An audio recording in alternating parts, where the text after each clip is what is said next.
So today we're really going to dive into squat mechanics. If you watched my video prior on low bar squat setup, that's preceding this, so that once we have our setup intact, we're ready to squat. Now this video is going to cover kind of what we're going to do from there to be able to maintain optimal positions and produce the best force output. We're also going to cover kind of the long-standing, age-old cue of sit back and drive your knees out that's been passed down from high school football coach to high school football coach and been folklore in every high school weightlifting room there is, as well as is probably misapplied from how multiply lifters use that cue and now into raw. So we're going to look at more of kind of how I'm going to teach the squat with a more knee drive forward dominant position.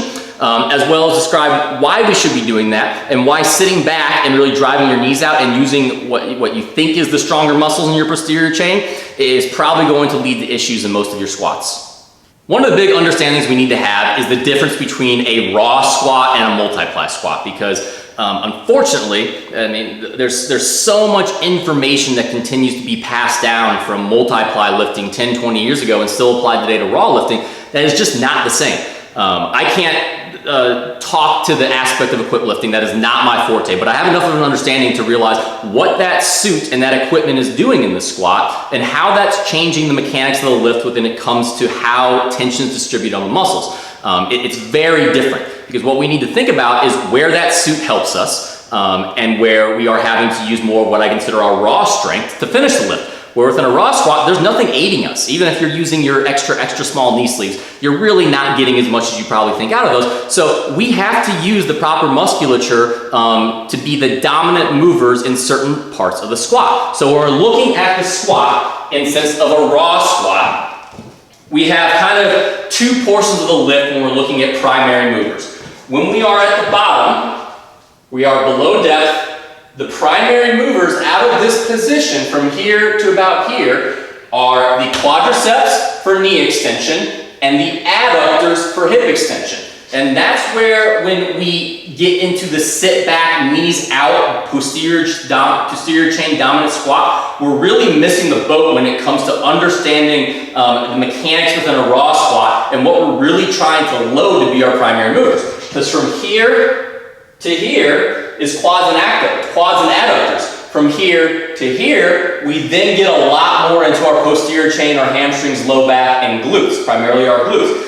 From here to here, our primary extender of the hips is going to be our glutes, our hamstrings, and our low back. And if you look at a multiply squat, well, that makes sense why we want to overdevelop and really kind of bias towards those muscles. Because if we're in the super wide stance squat, we're squatting down right here, the suit is doing the majority, not honestly the majority of the work, but that's where it's doing most of what it does in the sense of aiding us. So it is helping the adductors and the quads in the sense of that initial movement on the concentric. But once we get to here, that suit and those knee wraps are letting off, and we have to base more on just our raw strength, which then is our glutes, hamstrings, and lower back to finish the lift. So it makes a lot of sense when it comes to multiply lifting to adopt a more posterior chain dominant squat, because the part where we really need to use the posterior chain is also the hardest part of the movement as a lifter. Versus a raw squat, we can't take those same aspects because the strength curve of the movement is just vastly different.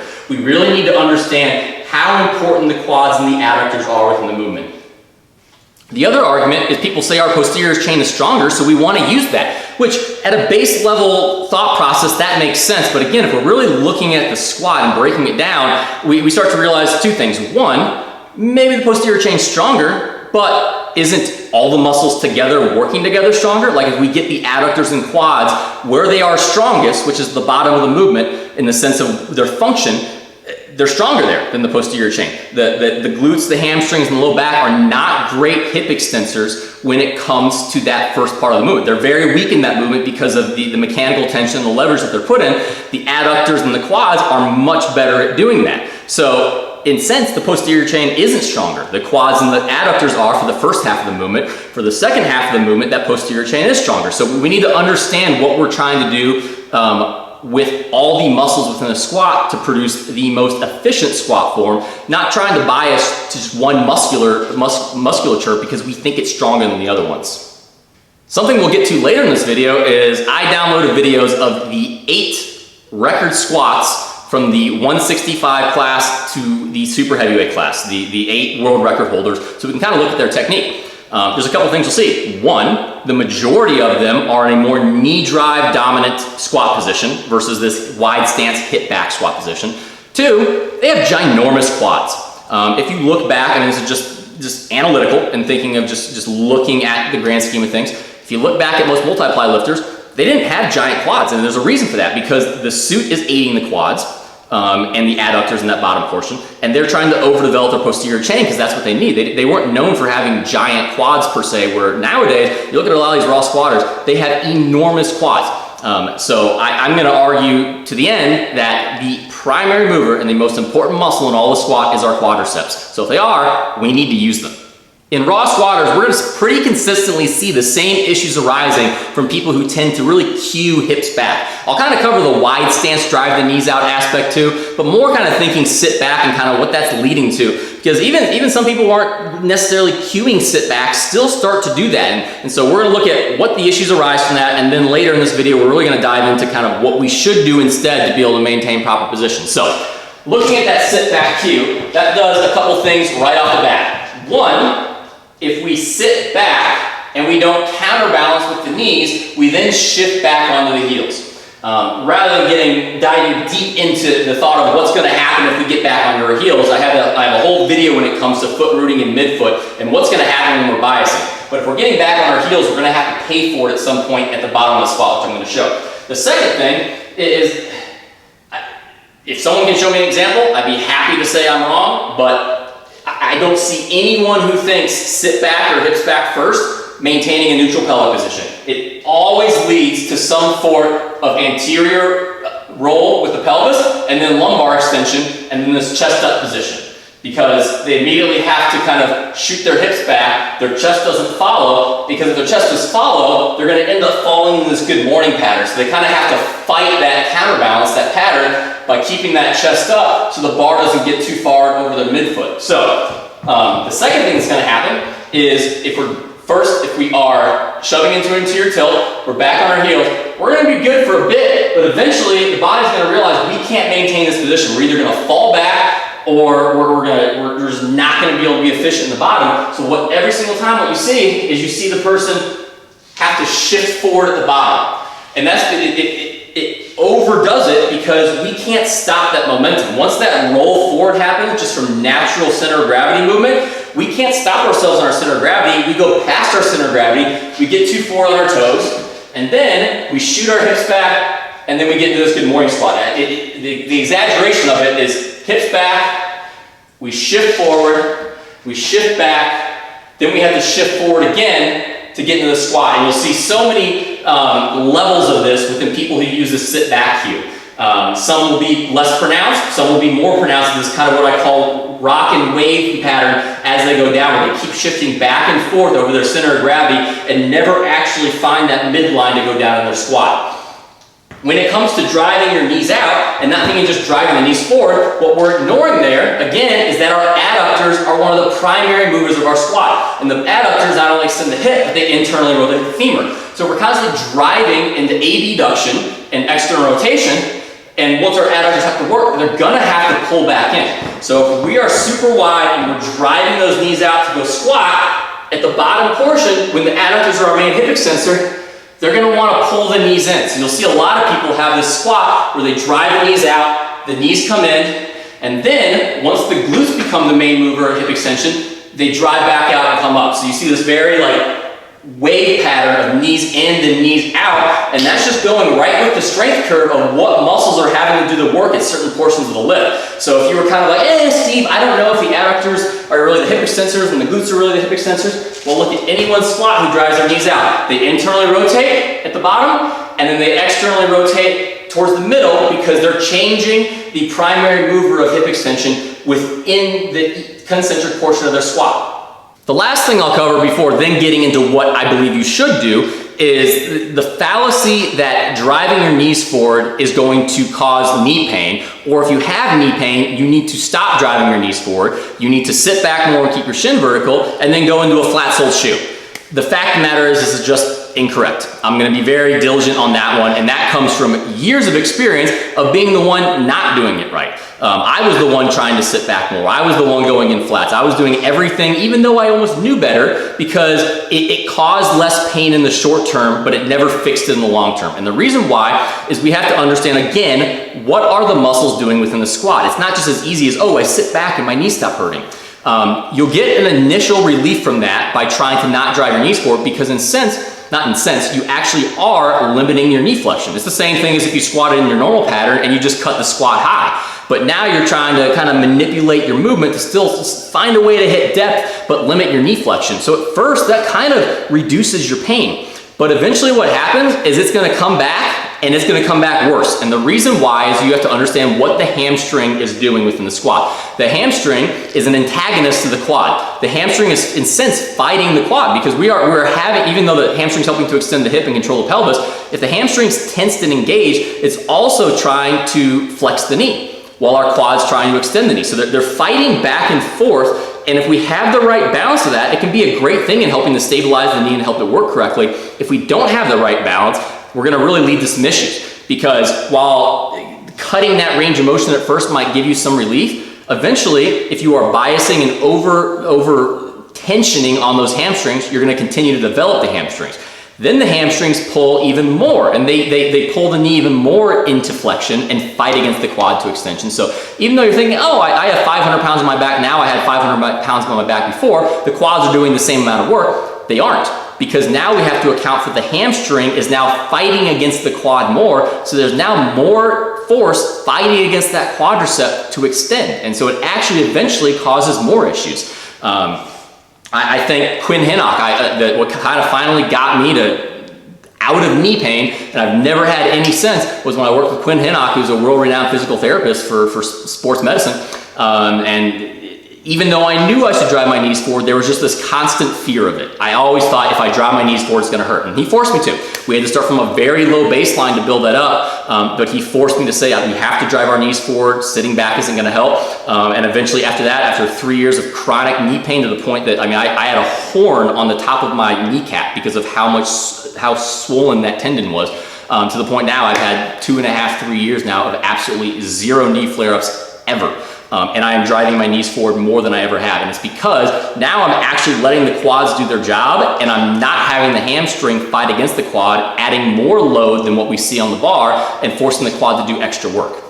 I've covered what not to do, so now let's really dive in what to do. What is the aspects of the squat we need to be able to make sure that we are properly breaking with the knees, the hips, and keeping position throughout, again, to maintain a position that's gonna optimally tension the muscles that are gonna be the primary movers at the right time, as well as allow us to get positions that allow us to have a legal competition squat and not have any leaks of energy in sense. That's kind of a broad term, but not have a spot within our squat where we're having to recover from some kind of form breakdown, but be able to maintain those positions throughout, so we're optimally transferring force throughout the movement. So the three main things I'm gonna think about within the squat, with the first two being the primary ones, is drive my knees forward as my chest leans, and those two need to go together. They can't be separate, and that's where a lot of people go wrong, and kind of where the sit back cue goes wrong, is that there is one cue of only one of the joints working. We need both joints, the hips and the knees, to work simultaneously and break simultaneously together, because they counterbalance each other. As one goes forward and one goes back, it's making sure we're staying in that center of gravity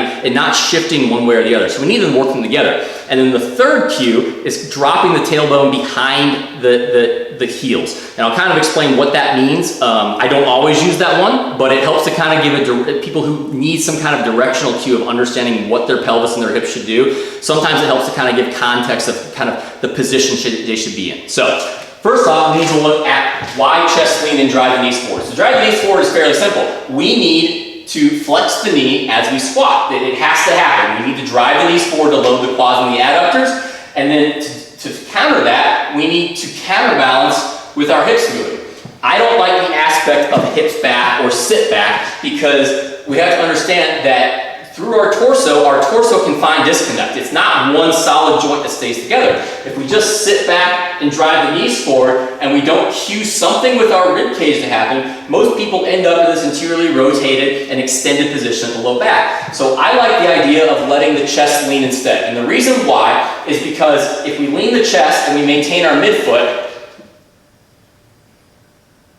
our hips hinge. I had to do no thinking at all about what my hips did. As long as I maintain my midfoot, because center of gravity goes forward with my chest, my hips counterbalance by going back. Now where we might have an issue is if we do that and we don't counterbalance, but then I'm on my toes, so that we already understand that that's not something we don't want to do. As long as we're maintaining midfoot pressure and maintaining our foot rooting, we're able, as our chest leans, to counterbalance to where our hips are able to sit back in sense. We're not cueing it, but it's happening. And it's allowing us as our torso to move as one unit and not to have this disconnect where they start moving within that middle back joint and not working together. So we need that to go together though. So I initially more so think drive the knees forward and then the chest leans to counterbalance the knees driving forward. Because if I just drive the knees forward, I start to get unbalanced. Either I get on my toes or I'm in this position where then I can't stay upright because I'm too far back on my heels.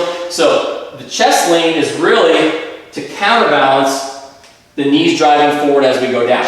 And some couple little warm-ups that someone can do before you even get under the bar that really help to teach this is the simplest one is a counterbalance squat. This naturally, if all I think about is reaching this weight forward and driving my knees forward, my chest will have to lean because again, the whole point of the chest leaning is to counterbalance the knees driving forward. So if I start here in position, I drive my knees forward as I reach this out. I never even once thought about my chest leaning. I just drove my knees forward, but naturally because I pushed this out, I had to lean with it to counterbalance the fact that there was weight in front of me and my weight had to distribute back to get there. So that'll first give you the feeling of what it should feel like. So if I drive my knees forward and I reach this weight out while maintaining my midfoot, it's going to put me in my near perfect position of how I should squat. The next step from that is being able to take that same movement and then use it with a goblet squat position, because then we're going to have to think a little bit more about letting that chest lean. But since that weight's interiorly loaded, it's going to kind of want to pull us there. So it's naturally going to allow us to get there. So we will need to cue it because it's very easy for me in sense to just drive my knees forward and stay really upright. And while I'm aiming for a goblet squat, that's okay. I'm trying to help this transfer to my low bar squat or my high bar squat.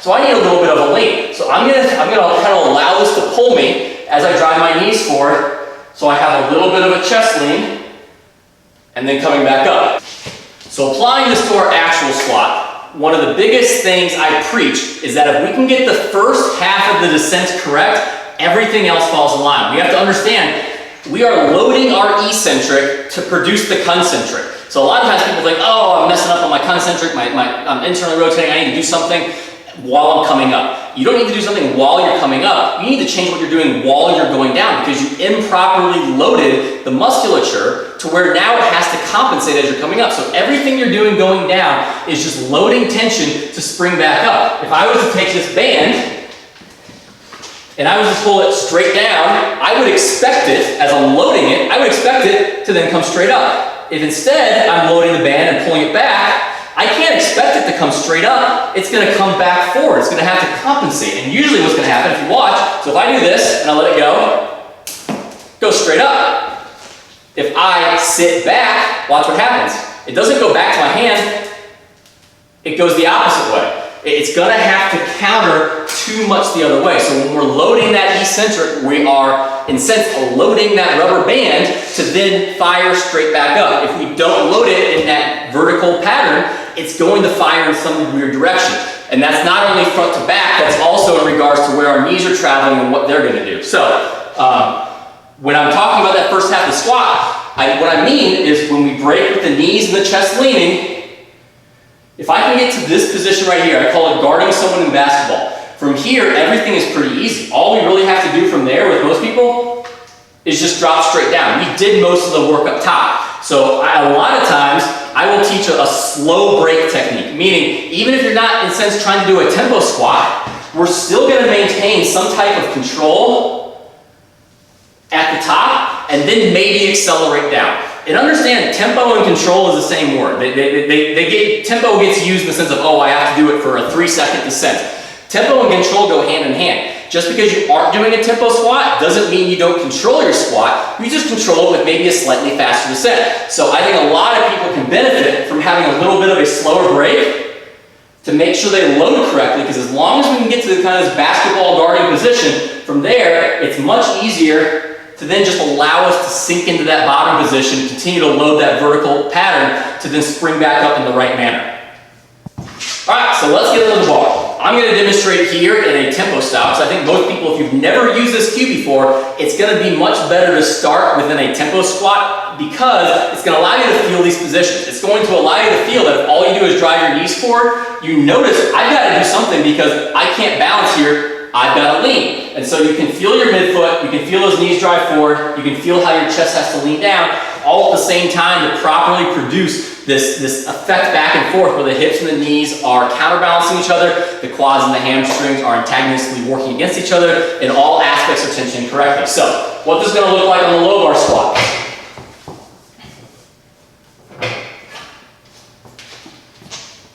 We're in position, we brace.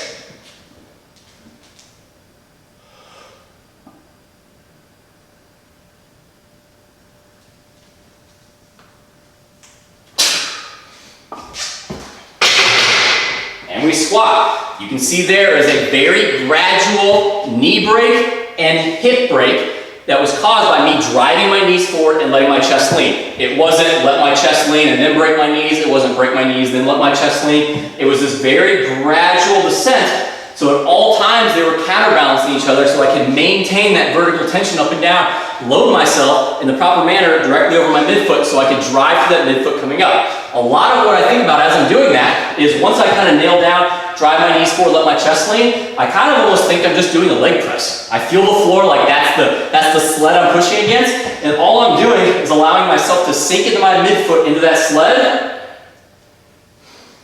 and then push that sled away. And that really comes down to, I mean, when I eventually squat at this point, once I got the chest lean and knee drive down, all I think about is find my midfoot, sink into my midfoot like it's a leg press, drive the leg press away, because we want to simplify the squat as much as possible. And in my opinion, the most simplification or simplified version of that is just thinking about sinking in the midfoot and then driving the midfoot to the floor. But first, we need to nail that pattern down of understanding how to let those knees drive forward and how to let that chest lean to make sure we're maintaining front to back tension correctly to maintain that vertical pattern. All right, I said there was a third cue, but I really didn't cover it yet, because this is something to add if you feel like it can help you, but I find that some people, maybe this is kind of helping, forcing them to overthink. But it kind of helps you get an idea of what the pelvis should do. In that sense, the tailbone should be dropping behind your heels. And here's what I mean by that. If, as I squat, here's my tailbone, sacrum, it's pointing straight behind my heels right now. If I go to squat and I sit back, my tailbone just rotated and is now pointing back. It's no longer pointing down, I've changed the angle. And so if I just think about driving my knees forward and my tailbone sinking down with my chest leans, that tailbone at all times is staying below my torso, my pelvis is maintaining neutral position, and that tailbone is never rotating back. So either one, you can think of that as a cue, or two, you can use that as a sign when you're reviewing videos. If you see this tailbone changing motion and not just maintaining this kind of slightly diagonal root down, because it's starting right here, my tailbone is starting over my heels, but it's pointing behind my heels.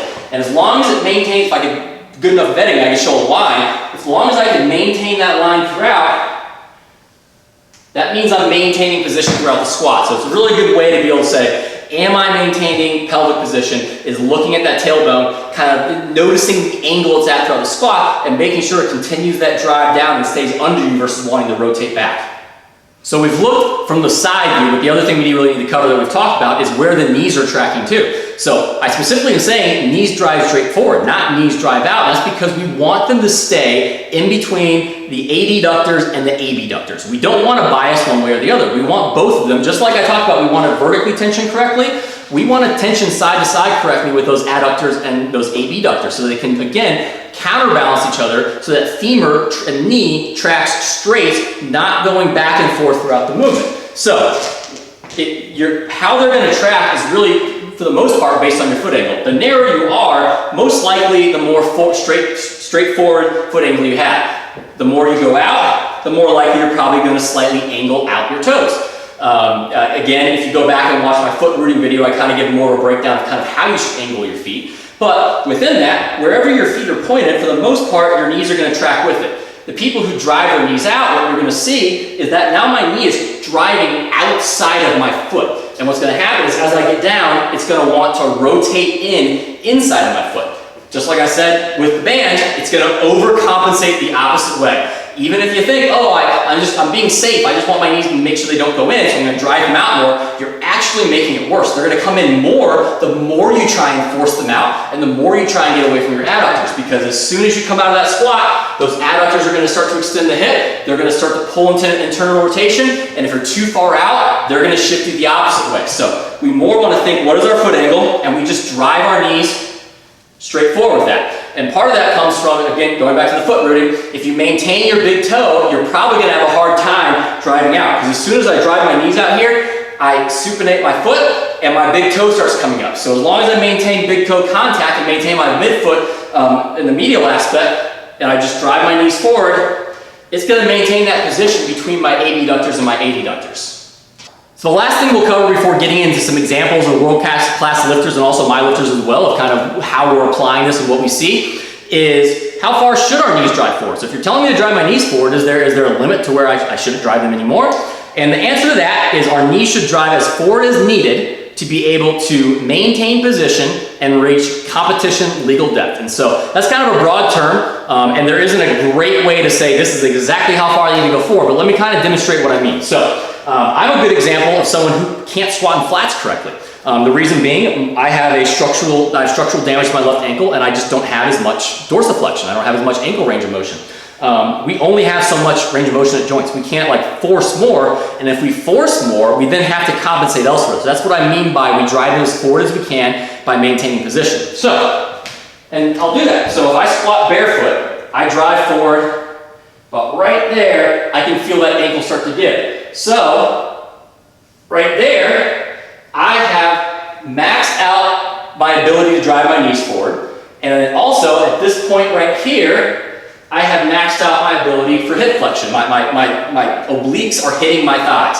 If I'm going to go any lower than that, I am going to have to compensate. Now, some people have great ankle dorsiflexion. They could squat in flats and be able to drive their knees forward, and as long as they can be able to reach depth and maintain that stacked position with the lumbar spine, the thoracic spine, and the pelvis, that's good. For me, if I'm not at depth here, if I want to go any lower, I'm going to have to give at another joint, which I don't want to give at. I'm going to have to give at my back, or my pelvis is going to have to tuck under, aka butt wink. So, I need some form of heel. So that allows me to be able to drive my knees forward to their end range, keep my pelvis under me, keep that tailbone pointing down, keep my rib cage stacked, and hit depth. Now some people, they're going to go put a heel on and it's going to allow too much. What you're going to see is they're going to get to this bottom position and then they're actually going to kind of shove forward and come back up. I'm not going to say that's like some grand standard that you are having too much knee flexion. There's a lot of things that go into that, but the main thing I want to just preach is that we need enough forward knee drive to be able to, one, maintain position, but two, also make sure we are able to hit depth and have a competition legal squat. The whole reason I decided to make this video is that I was on Facebook and a starting strength thread came up and it was someone asking about knee pain and how they should be able to squat or what they should be squatting, and it was just post after post after post after comment saying, sit back, drive your knees out, sit back, drive your knees out, sit back, drive your knees out. I was like, I can't believe this is so prevalent still. And I actually will include a video here. We're gonna go through all the best lifters, but I actually included a video of the best strongman in the world just to prove a point in the sense that like, this is a long-standing myth that keeps getting passed down without a full understanding of what's going on. And I mean, I'm sure the internet warriors are gonna be like, well, Steve, you're just a natty USAPL boy who can't squat more than 500. What would you know? The best lifters don't do that. All hail King Louie. Well, let's look at the best lifters in the world then. What I did is I downloaded the squats of the current world record holders from the 148-pound weight class all the way up to the super heavyweight. So there's 8 total here. Plus, I included a half Bjornsson just to prove a point to Starting Strongman and all the people that posted there. So we're gonna take a look at each of these. We're gonna do just kind of a quick rundown. We're not gonna dive into the full technique of every single person, but we're gonna do a quick look at one of their training squats. It's not their world record squat. I chose a training squat that was hopefully a side view so we can get a good idea of kind of what they're doing when it comes to kind of these cues. And so we'll look at it one time in real time and one time through in real time and then one time kind of slow-mo to kind of see what they're doing. So first up, we got Jonathan Garcia. He holds the world record in that 148 class. So here is his squat. So we can see here, the initial start, he breaks at the knees and the hips. We can see that chest leaning, and we can see him dropping, for the most part, really straight over that midfoot and back up. And one thing I want to clarify is, one thing people will say is, oh, well, world record holders don't have perfect squats. Well, that's completely true. Not a single person probably is going to have the most perfect squat. There's always little things. And because you don't have a perfect squat doesn't mean you can't be super strong. It's just that we're trying to look at these foundational cues. And a foundational thing that has to happen is our knees have to break and our hips have to break, and they have to break evenly with each other, which means the knees drive forward and the hips come back in some manner, but not cueing hips back so that we're not getting into that anteriorly rotated extended position and biasing too far back. And you can see that here with Jonathan. Knees break, hips break, the chest leans, so he's allowing his torso to hinge correctly to stay over his midfoot. And like I said, we're in this basketball guarded position now, and all he has to do from there is really just drop straight down. So next up, we got Michael C. We're gonna see similar things. Very kind of average stance here, not super wide. He's going to drive those knees forward right with his feet. We can see even though this is in a side view, we can see a very obvious knees drive forward, and we can see too how his chest leans. Again, even if they're not cueing this per se, this isn't what they're thinking, they're doing it. So it doesn't matter if you use my cues necessarily, as long as it leads to this same pattern. We just need this torso to lean in some manner so that we're not having disconnect between the lower torso and the upper torso and the rib cage to the pelvis, and the knees have to drive forward to counterbalance with the hips having to sit back a little bit and to load those quads and adductors. And we can see here, good squat. Next stop, Amit Sapir.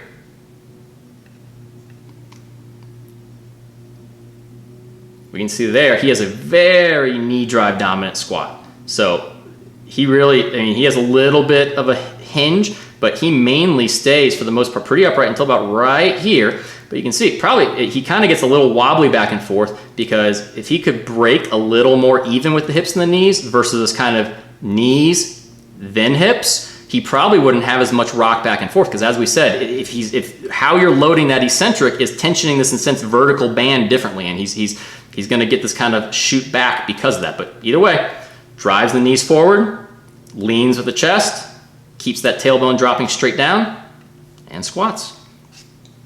All right, next up, Alexei Nikulin. I don't know how to say it correctly, but here's the example of where not everyone is going to squat the same. So we are going to have some people who are going to do better with a different variation of the squat. So he is the one example out of the 8 world record holders that has a wider stance squat that probably is a bit more hip dominant. So you can see the knees breaking, but I wouldn't necessarily they're driving forward. They're more driving out. He's sitting back. He has some forward knee drive, but he definitely loads those hips more. So that's where I'm going to say that like not every single person is going to squat the same. I'm going to cover that a little bit more in a second here, because I did a little bit further of a breakdown of not only the world record holders, but the top 3 in every weight class. But here we can see he is one of 8 that does kind of this more sit back posterior dominant squat. And there's probably something with his genetic leverages that predisposes him to squatting better in this manner. Next up, Dennis Cornelius. So we can see knees drive forward, chest is leaning, and squats. Kevin Oak.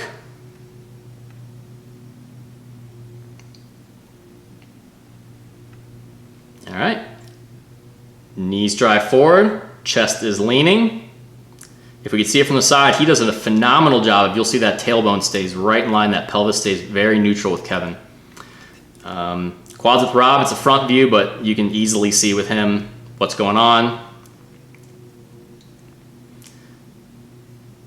and good. So Rob has one interesting thing. So you say, oh, well, obviously he drives his knees out. Look at that. Well, kind of. He's making room at the bottom. He is a big dude with a relatively narrow stance, and you can say he needs to find a way to fit inside his hips. So he very much drives the knees forward, leans with the chest, and about right here, he's running out of room to be able to go much further. And so he needs to open up to be able to allow that depth, and he does great with depth. So that's something for him that he has adapted that has worked for him. But I wouldn't necessarily cue that he's overly driving knees out. It's just that he gets that at the bottom to where he's able to open up and be able to get the internal rotation he needs to kind of sink in between his hips and allow those femurs to kind of internally rotate up to allow him to be able to hit depth. All right, Ray Williams.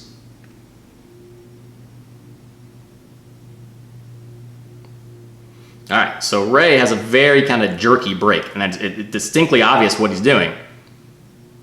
Breaks the knees. And he kind of lags behind a little bit with his chest, but then you can see right there his chest starts to lean. So again, I'm not trying to say this is wrong by any means. This is not me critiquing their form. I'm not trying to critique these world-class squatters' form. I'm just trying to say that we're seeing evidence of these patterns within their squats in some manners. Knees break, they drive forward, his chest leans, comes up. And then lastly, Hafthor Bjornsson, just to throw a strongman in there. I could throw multiple strongmen in here because Eddie Hall and Brian Shaw do the exact same thing. But here again we see knees drive forward, chest leans, tailbone kind of goes straight down. We don't see this hip dominant posterior chain, super sit back, drive the knees out squat. As you can see in their squats, even though they're each individuals, they each have a little bit different things going on, they have the same foundational patterns where the knees and the hips have to start to flex as they go down in the eccentric. For the most part, they're breaking at the same time. They're evenly continuing to flex at the same time to load that vertical tension to then come straight back up. The only one we saw that was a slightly bit different of where we're kind of going back to kind of of what I was talking about with the really sit the hips back and drive the knees out was Alexi. And so what I did to just kind of, that's only 8 squatters. 7 out of 8 were more of a drive the knees forward, let the chest lean in sense style of squat. 87% about. So I went and looked just to kind of further this out so I can get better percentages. If you look at all of those weight classes and take all 24, which would be the other 2, the top 3 squatters for each class, it ends up being that 20 out of 24 have a more knee drive forward, chest lean style of squat rather than this knees out and then sit back style of squat. So 83%. So obviously we could expand this even greater, but if I'm looking at the best squatters in the world in raw squats and hitting depth, they are about 85% of them are adopting what I'm talking about. And this similar style of foundational cueing. And that's what I want to point out is like some people are going to watch this video and it's not going to work for them. And that's completely fine. I'm not saying this is the only way to do it, but if 85% are more squatting in a similar manner with the same foundational cues and general hip to knee break and thought process going behind it, that's where probably most people should start. If you are a world-class squatter and you squat differently, well, you figure that out. But if you are just starting to squat or if you are an intermediate trying to adjust your squat, you should probably start with what most people are doing that are finding that's going to be the most prevalent because for the most part, mechanically wise, like I mentioned, that's going to be loading and distributing tension between the primary move of the squat at the right times within the movement. It's loading the quads and the adductors at the bottom. It's loading that posterior chain at the midpoint up to be able to allow for the most efficient level of knee and hip extension. To finish this video, let's take a couple let's take a look at a couple of my lifters and kind of break down and analyze the form of what we're seeing. And then I'll add one more lifter in there who's actually coached by my coach, who personally, I think this is arguably the best looking squat I have seen within the USAPL, if not all powerlifting. It's a phenomenal squat, and we can really see all of kind of what we're talking about kind of coming to fruition here in a very obvious manner. First up, we'll take a look at Zach. So let's look at both squats in full speed first, and we'll go back through and kind of talk about what we're seeing here.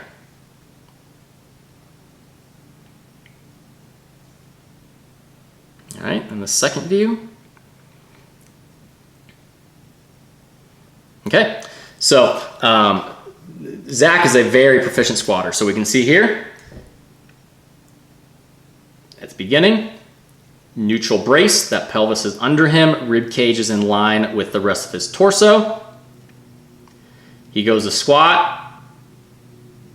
He leads with the knees, the chest leans. You see that the hips are not, while you're seeing the hips go back, that is just a effect and counterbalance of that chest leaning forward. You never see once a disconnect here. You see the chest go with the hips, and it continues to break all the way down. One thing interesting to note, though, that I kind of talked about is like, how far should we drive the knees forward?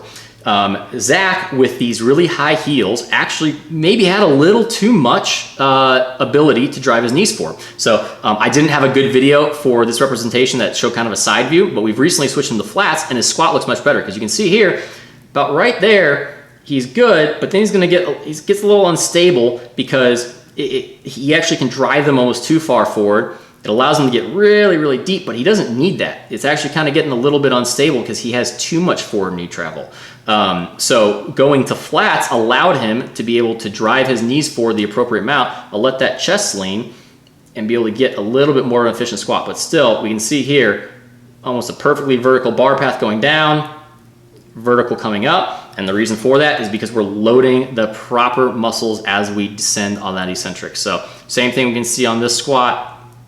Knees and hips break. He's in this basketball guarding stance where he's balanced front to back. Knees continue to drive forward, chest continues to lean, able to reach depth, and then very smooth coming back up. I mean, you see there's no rock back and forth. It is vertical coming back up with the knees and the hips extending at the same rate. So next up, we'll look at Patrick. So I think we have 3 videos here of Patrick. Okay, let's watch them all in real time.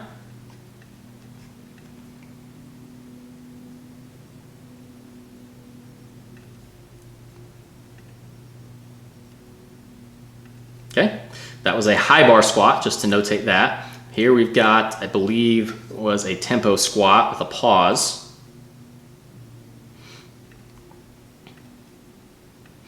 And then a tempo squat.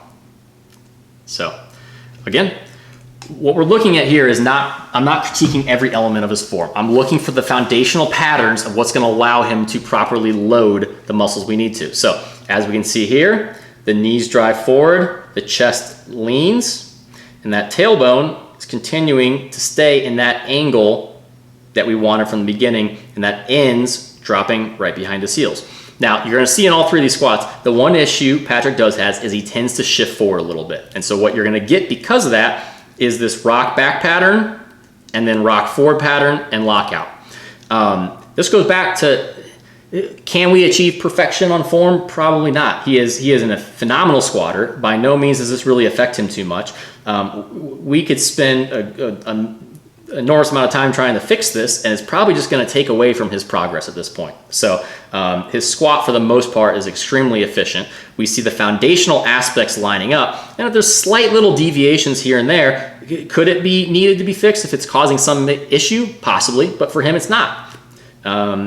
Let's see here. So again, knees break, chest leans, bars over that midfoot. We have that great basketball stance, as I continue to say. He continues to drive the knees forward as the chest leans. Like you see here, he shifts forward a little bit. He pauses in that position, and then has a little bit of a hip shoot back as he comes up. And then lastly, again, knees drive forward, chest leans, bars over midfoot. He's counterbalanced back and forth. Posterior chain is loaded, quads and adductors loaded. I'm going to point out again, like you can say, oh, the posterior chain is stronger. We don't want to load that. Well, you know what's stronger altogether? Loading everything. Let's use all our muscles instead. So continues to go down, chest continues to lean, knees drive forward, and up. So lastly, let's take a look at Connor Borkert. I don't know if I'm saying that right. Hopefully I am. He's coached by my coach, Brad Couliard. If you aren't familiar with him, you will be soon, because this dude is going to eventually be a USAPL Raw National Champion. But let's look at his squat, because it is gorgeous.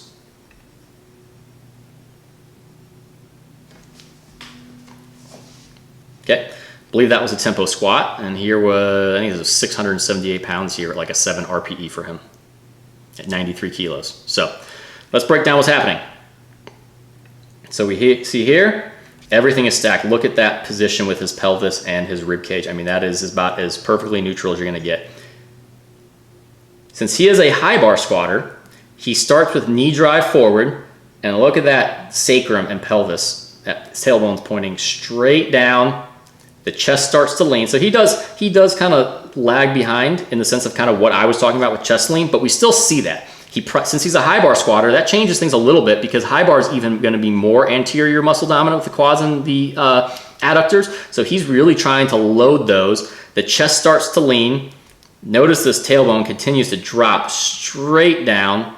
Perfect position here. And then from here, he's going to drive through those quads and those adductors to extend the hip, and then the lockout. And never once there is he losing position with that torso.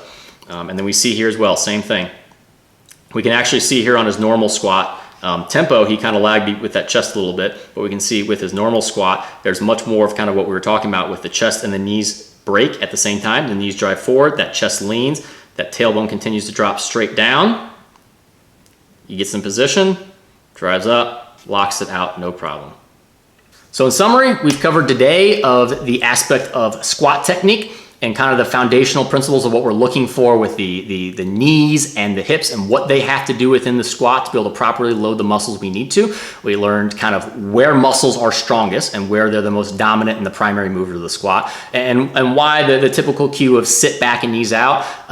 Maybe for some lifters that could work. I talked about with the world-class lifters looking at it, maybe 85%, maybe 15% could use that kind of sit back, drive the knees out dominant approach. But the issue I see is that the people that usually believe in that, that's widespread, that's how you squat, that's the only way to squat. So we have to understand each person's an individual, and we're gonna have to adapt to that. And a great example, honestly, of that, of kind of understanding, okay, here's an individual that's an outlier, but doesn't even necessarily believe in those cues, is Sean Noriega. He obviously has a very kind of hip dominant squat. I don't think he necessarily cues hip back, but he kind of has a squat that looks more like a west side squat, you might want to say. But I know for a fact he doesn't cue that with his lifters. It's because of him. He's found what individually works for him, but he's not going to push that on everyone because for the most part, the 85% are going to squat in more of a similar manner with those foundational cues of really, sorry, the fly flying around, with those foundational cues of really applying, drive the knees forward, allow that chest to lean, stay over that midfoot, keep that sacrum dropping behind the heels, and that's going to be able to load the squat in the best and most efficient manner. So hopefully you got something from this video and is able to kind of apply this within your training to improve your squat technique. If you enjoy this, make sure to subscribe, like, comment, share. As I always state, I do this to be able to pass along information and be able to educate as much as possible. So if you feel like anyone else would get anything from this, make sure to let them know to give it a watch as well, and hope you have a great week.